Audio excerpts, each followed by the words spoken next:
આકાશની ઊંચાઈઓમાં સફર કરતું એક સુરક્ષિત અને આધુનિક વિમાન માત્ર થોડી જ મિનિટોમાં કેવી રીતે મોતનો પૈગામ બની શકે, જ્યાં બે બહાદુર પાયલટો પોતાના છેલ્લા શ્વાસ સુધી અશક્યને શક્ય બનાવવાની કોશિશ કરતા રહ્યા, પરંતુ નિયતિને બીજું જ કંઈક મંજૂર હતું અને આખી ફ્લાઇટ જોત જોતામાં એક ભયાનક અગનગોળો બની ગઈ.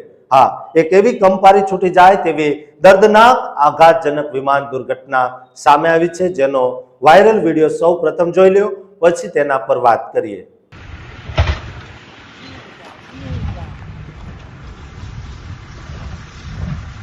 Dios mío, Dios mío, Dios mío.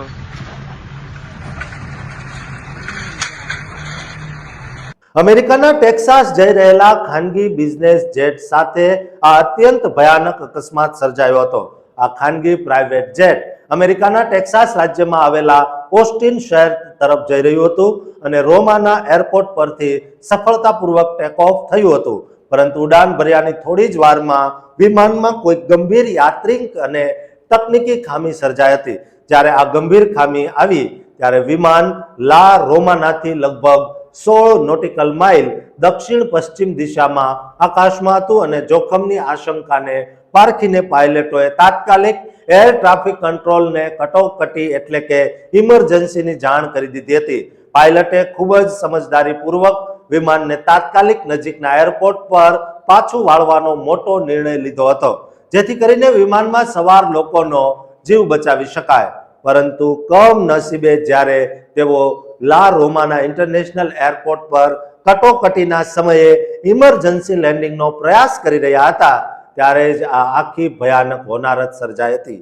Social media પર વાયરલ થયેલા પ્રત્યક્ષદર્શીઓના વિચલિત કરનારા વિડીયોમાં સ્પષ્ટ જોઈ શકાય છે કે લેન્ડિંગના ભયાનક પ્રયાસ દરમિયાન આ રનવે પર વિમાન ખૂબ જ ઝડપથી પાછળના પૈડાના સહારે લાંબા અંતર સુધી ઘસડાતું જોવા મળ્યું.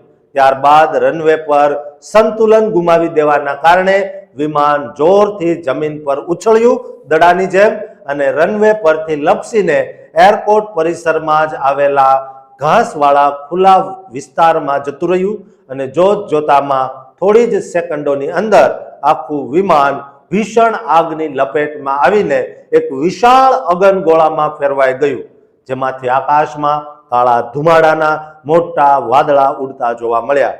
ડોમિનિકલ નાગરિક ઉડ્ડયન સંસ્થા એટલે કે IDAC દ્વારા આ સમગ્ર ઘટનાની સત્તાવાર પુષ્ટિ કરવામાં આવી છે અને તેમણે દુઃખ સાથે જણાવ્યું છે કે આ કરુણ અકસ્માતમાં વિમાનમાં સવાર મુખ્ય પાયલટ અને સહ પાયલટ બંને ક્રૂઝ સભ્યોના ઘટના સ્થળે જ કમકમાટી ભર્યા મોત નિપજ્યા છે. જોકે સૌથી મોટી રાહતની વાત એ રહી કે અકસ્માત સમયે આ પ્રાઇવેટ બિઝનેસ જેટમાં કોઈ અન્ય મુસાફરો હાજર નહોતા, કારણ કે પાયલટ અને કો પાયલટ સિવાય વિમાન સંપૂર્ણ ખાલી હોવાથી એક બહુ મોટી જાનહાનિ ટળી ગઈ છે.